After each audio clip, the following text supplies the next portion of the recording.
बिस्मिल्लाहिर्रहमानिर्रहीम रब्बी ज़िदनी इल्मा। Dear students, अस्सलामु अलैकुम वरहमतुल्लाहि वबरकातुहू। I hope that you all are fine by the grace of Allah Almighty. Welcome back to Simple and Smart English with Mazhar. Today we are going to learn very important lecture. आज हम बहुत important lecture सीखने जा रहे हैं. Hope so कि आप इस लेक्चर को मुकम्मल पूरी अटेंशन के साथ सुनेंगे, तब जाके ये लेक्चर भी समझ आ जाएगा। और आपको आज के इस लेक्चर की अगर समझ आ गई, बिलीव यू मी कि आप बहुत से ऐसे सेंटेंसेस आपकी डेली लाइफ में आते हैं जिनको आप खुद से जनरेट कर लेंगे। देखते हैं कि आप कितने कंसंट्रेशन के साथ इस लेक्चर को सुनते हैं। और लेक्चर को सुनना है शुरू से लेकर आखिर तक। ये ना हो सुने, थोड़ा सा देखें और उसके बाद आप चुप करके सो जाएं। नो, अगर समझना है, सीखना है तो शुरू से लेकर आखिर तक समझना होगा, तब जाके आपको समझ आएगी। Let's start. अब हम स्टार्ट करते हैं कि आज हम सीखने जा रहे हैं the use of has to and have to. आज हम सीखने जा रहे हैं किसका यूजेज, हैज़ टू और हैव टू। ये बहुत इंपॉर्टेंट होता है। कई दफ़ा हम लैंग्वेज जब बोल रहे होते हैं, लैंग्वेज सीख रहे होते हैं, हम कभी हैव टू का इस्तेमाल कर रहे होते हैं, कभी हैज़ टू का इस्तेमाल कर रहे होते हैं, लेकिन पता नहीं चल रहा है क्यों इस्तेमाल कर रहे हैं। कोई बोल रहा है, सुन रहे हैं, लेकिन समझ कोई नहीं आ रही। कोई कहता है कि इस तरह का सेंटेंस बनाओ जिसमें हैव टू का इस्तेमाल हो या हैज़ टू का इस्तेमाल हो, फिर आगे समझाओ भी कि इसका मीनिंग क्या निकलता है। फिर हमारे कानों से धुआं निकल जाता है। हम कहते हैं मुझे तो पता ही कोई नहीं है, मुझे समझ ही नहीं आती। आज आपको सिखा दूंगा, लेकिन शर्त ये है कि आपने वीडियो को शुरू से लेकर आखिर तक देखना होगा। होप सो कि आपको ये लेक्चर मेरा पसंद भी आएगा, समझ भी आ जाएगा। Let's start. हैज़ टू और हैव टू का इस्तेमाल हम कब करते हैं? आपके सामने मैं सिचुएशंस रख देता हूँ, सेंटेंसेस बोल देता हूँ, ताकि आपको आने वाले सेंटेंस जब हम जनरेट करें तो आपको पता चल जाए कि सेंटेंस के एंड पे क्या आए। उर्दू सेंटेंस के एंड पे तो हमने उसको किस यूजेज के मुताबिक कन्वर्ट करना है, हैज़ टू के मुताबिक कन्वर्ट करना है या फिर हैव टू के मुताबिक कन्वर्ट करना है। अब देखते हैं कि आपको कितना समझ आता है। अब देखें, हैज़ टू और हैव टू की बात कर रहे हैं। ये जब एंडिंग्स होती हैं उर्दू सेंटेंसेस के आखिर में, तो उस वक्त बेसिकली हमारे पास पहले तो ये पता होना चाहिए आपको कि इनका मकसद क्या है, हम इनको किन मकसद के लिए यूज़ करते हैं। जब आपने किसी कंपल्शन को शो करना है, कंपल्शन से मुराद है किसी मजबूरी को, यानी कि जब कोई मजबूरन कोई काम आपको करना पड़े या लाजमी करना पड़े, या क्या करना पड़े, लाजमी, या ऐसा काम जिससे आप अवॉइड ना कर सकें, बच ना सकें। कंपल्शन के लिए हम कौन सा यूज़ करते हैं, मजबूरी या फिर लाजमी। अब देखें, मैं कहता हूँ मुझे यहाँ रोज़ आना पड़ता है, मुझे ये काम करना पड़ता है, तो उर्दू में हमारी एंडिंग्स क्या बनेंगी, पड़ता है, करना पड़ता है। ठीक है, इसी तरह कोई करनी पड़ती है, करने पड़ते हैं। उसके बाद अगर मैं यहाँ पे लिख देता हूँ, फर्ज करें कोई काम करना पड़ता है, और एक तो हमारे पास ये हो गया। दूसरा हमारे पास ये होता है कोई काम करना है। अब करना है, मुझे यहाँ आना है, मुझे यहाँ आना पड़ता है, मुझे खेलना है, मुझे खेलना पड़ता है। समझ लें, मैं कहता हूँ आपको कि मुझे आपसे मिलना है, मुझे आपसे मिलना पड़ता है। मुझे खाना खाना है, मुझे खाना खाना पड़ता है। मुझे सोना है, मुझे सोना पड़ता है। मुझे सोचना है, मुझे सोचना पड़ता है। मुझे उधर जाना है, मुझे उधर जाना पड़ता है, जाना पड़ता है, जाना पड़ता है। जब मैं कहता हूँ मुझे जानना है, जानना है, जानना है, इट मीन्स कि आपके लिए वो कंपल्सरी है, लाजमी है, आपकी मजबूरी है, वो काम आपको मजबूरन करना पड़ता है। उस सिचुएशंस को समझने के लिए आपके लिए बड़ा इंटरेक्टिव लेक्चर होगा, बहुत इंपॉर्टेंट लेक्चर, वधिया लेक्चर मैं आपको समझाने जा रहा हूँ आज। अब देखें, सबसे पहले हम इसका पॉजिटिव ले लेते हैं। पॉजिटिव बनाने के लिए हमें सबसे पहले क्या करना पड़ेगा, सब्जेक्ट लिखना पड़ेगा।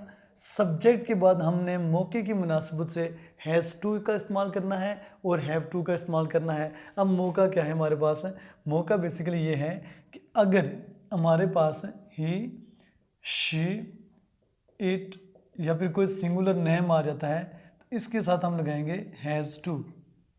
अगर हमारे पास आता है आई, वी, यू, दे, दो या दो से ज़्यादा चीज़ें आ जाएं, नाम आ जाए, तो फिर हम यूज़ करेंगे हैव टू।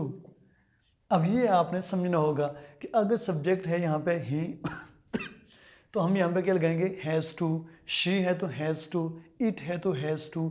अली एक लड़का है या एक लड़की है या एक चीज़ है, तो हम क्या यूज़ करेंगे, अली हैज़ टू। उसके बाद आगे जंप करें, हैव टू हमारे पास आता है। हैव टू कौन से सब्जेक्ट्स डिमांड कर रहा है, I, we, you, they, two are more than two names. I have to, I have to, we have to, they have to, you have to, Ali and Umar have to. ये वो usage मैं आपको सिखा रहा हूँ जब हमने किसी मजबूरी को शो करना है कि ये काम हमें मजबूरन करना पड़ता है या फिर लाजमी करना पड़ता है, तब जाके आपको समझ आएगी। अब देखें, मैं लिखा यहाँ पे, हमें इन दोनों में से एक लिखना होगा, चाहे आपको हैज़ टू लिखना पड़े या फिर आपको हैव टू लिखना पड़े। उसके बाद हम जंप करते हैं कि इसके बाद V1 होगा। ये याद रखिएगा कि जब हैज़ टू और हैव टू का इस्तेमाल करेंगे, इस टू के बाद हम कौन सी वर्ब की फॉर्म यूज़ करेंगे, फर्स्ट फॉर्म, और उसके बाद क्या आ जाएगा, ऑब्जेक्ट आ जाएगा। अब ये चीज़ें, ये हमारा कौन सा स्ट्रक्चर है, पॉजिटिव स्ट्रक्चर है। जब नेगेटिव बनाएंगे, क्या खूबसूरत बात बताने जा रहा हूँ मैं आपको भी, जब नेगेटिव बनाएंगे तो सबसे पहले क्या लिखेंगे आप, सब्जेक्ट लिखेंगे, और उसके बाद हमें चोरी करने पड़ेंगे क्या, हेल्पिंग वर्ब्स।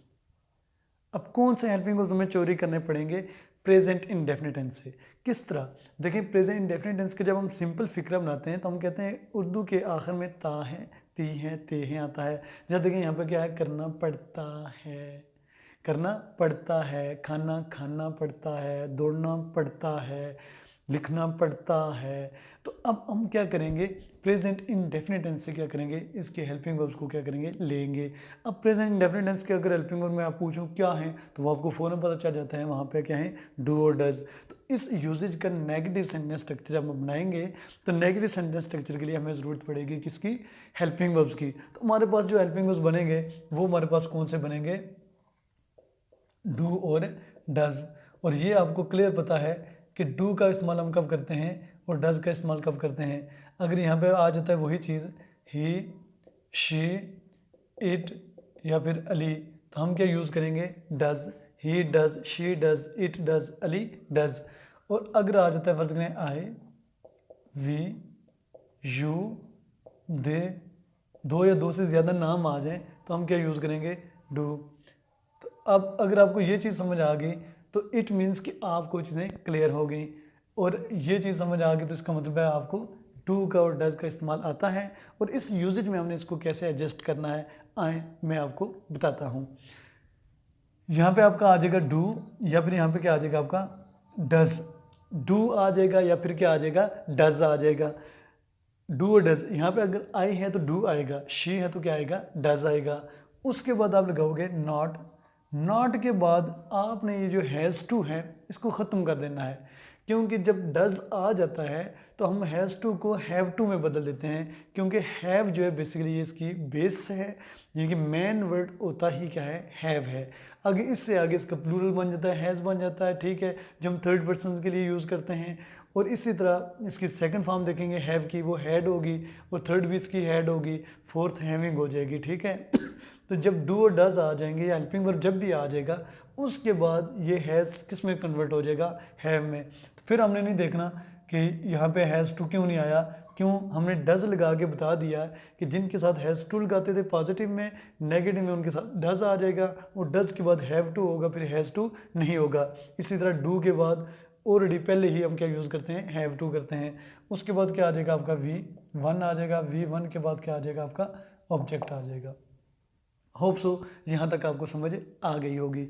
उसके बाद हम आगे जंप करते हैं, हम बनाते हैं इंटेरोगेटिव। इंटेरोगेटिव बनाने के लिए आपने बहुत इंपॉर्टेंट चीज़ आपने ध्यान में रखनी है। सबसे पहले हम क्या करेंगे, helping verb beginning of the sentence आ जाएंगे।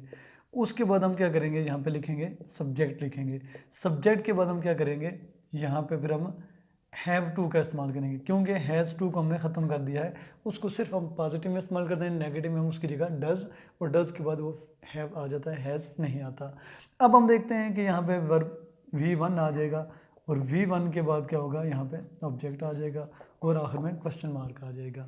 इसी तरह जब आप नेगेटिव प्लस इंटेरोगेटिव में कन्वर्ट करेंगे तो सबसे पहले आप क्या करोगे, डू और नॉट को मिला दोगे, डोंट, और फिर डज नॉट को मिला दोगे किसके साथ, नॉट के साथ, तो क्या हो जाएगा डजंट। उसके बाद क्या हो जाएगा सब्जेक्ट, सब्जेक्ट के बाद क्या आ जाएगा हैव, उसके बाद टू के बाद V1 हमारे पास है और V1 के बाद हमारे पास क्या आ जाएगा ऑब्जेक्ट आ जाएगा। So this is very simple, it's very easy to understand as well. आपने देखना है कि सबसे पहले हमने ये चीज़ लिखी है, इसके मुताबिक एक सेंटेंस जनरेट करते हैं। मैं कहता हूँ मुझे पढ़ाना पड़ता है, मुझे पढ़ाना पड़ता है, मुझे आपको पढ़ाना पड़ता है, मुझे पढ़ाना पड़ता है, आई हैव टू टीच, मुझे आपको पढ़ाना पड़ता है, तो क्या हो जाएगा I have to teach you, I have to teach you, मुझे आपको पढ़ाना पड़ता है। मैं मुकर जाता हूँ, मुझे आपको नहीं पढ़ाना पड़ता, इनकार कर जाता हूँ, जब मैं इनकार कर दूंगा, मुकर जाऊंगा, तो फिर क्या होगा, मैं कहूँगा आई के साथ डू आएगा, डज आएगा, हाँ डज आएगा, क्यों है, डज तब भी आता है जब आप लेक्चर सोकर सुनते हो, बिल्कुल तवज्जो के साथ नहीं सुनते। अगर आप लेक्चर जाकर सुने, तवज्जो के साथ सुने, तो आई के साथ हमने क्या पढ़ा है, डू आएगा। तो हम यहाँ पे क्या करेंगे, आई डू,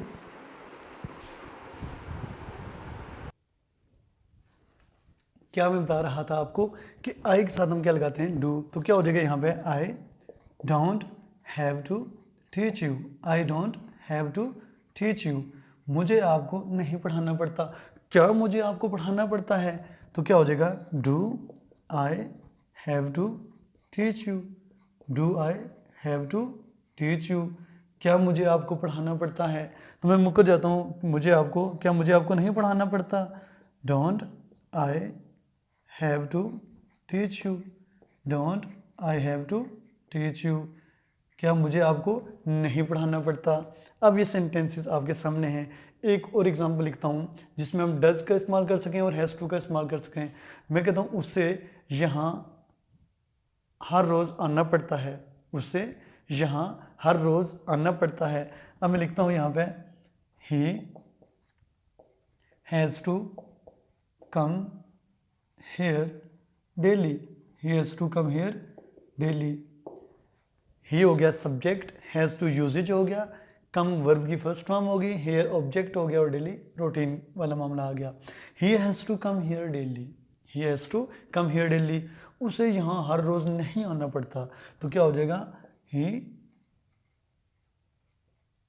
does not, तो does not को क्या पढ़ेंगे आप doesn't, he doesn't, क्योंकि हमने डज नॉट की कॉन्ट्रैक्शन यूज़ की है, ही डजंट, उसके बाद हैज़ आएगा, हैव आएगा, हैव आएगा, ये चीज़ आपने देखनी है। डज आ गया, उसके बाद हमने हैज़ नहीं लिखाना, ये देखकर हमने देखना है कि डज हमने इस वजह से यूज़ किया है क्योंकि ये हैज़ था, तो इस वजह से यहाँ पे क्या आ जाएगा, डज के बाद हम वर्ब की जो फर्स्ट फॉर्म होती है, बेसिकली कोई भी वर्ड है वो रूट वर्ड जो होता है, बेस जो वर्ड होता है, या समझिए कि जहाँ से वो वर्ड बना है उसको हम यूज़ करते हैं। तो यहाँ पे क्योंकि हैव मेन वर्ड है, आगे हैज़ भी निकला है, हैड भी निकला है, हैविंग भी निकला है, ठीक है। तो हम क्या करेंगे, ही डज नॉट हैव, उसके बाद हम क्या लगाएंगे to, he does not have to come here daily, he does not have to come here daily.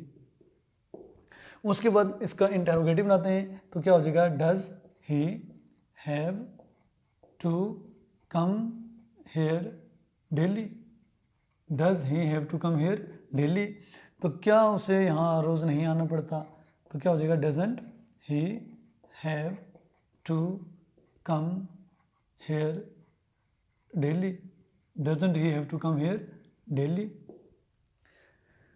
Hope so यहाँ तक आपको समझ आ गया होगा। अब देखें, आपको एक मैं टास्क दे देता हूँ।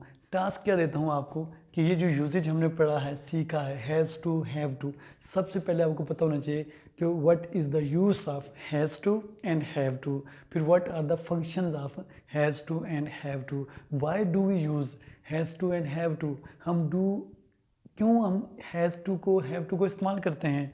देखिए उसके लिए मैंने आपको बता दिया है कि हम क्यों इस्तेमाल करते हैं। व्हाइट बोर्ड की तरफ भी प्लीज़ देखते जाएं।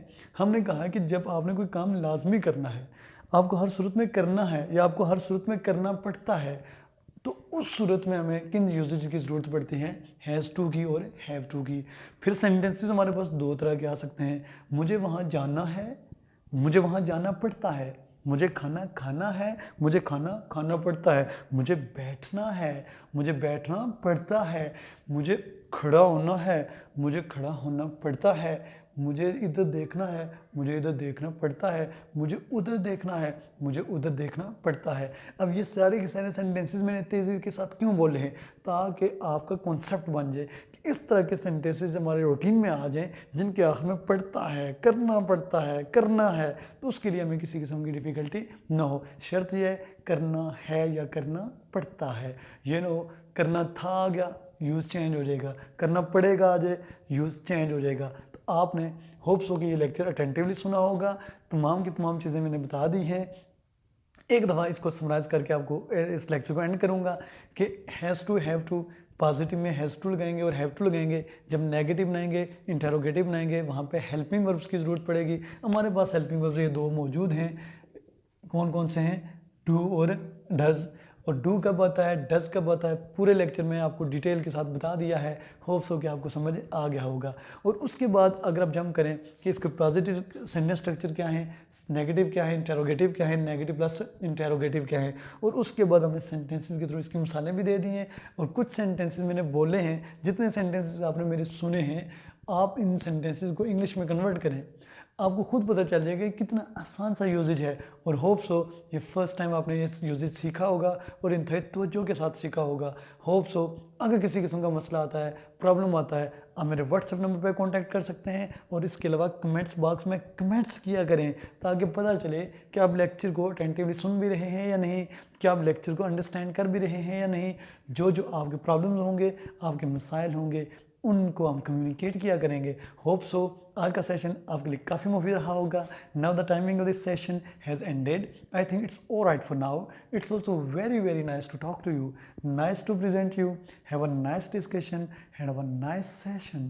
Take care of your self, wish you the best of luck, may you live long. Okay, bye bye and अल्लाह हाफिज़ as well. Thank you very much.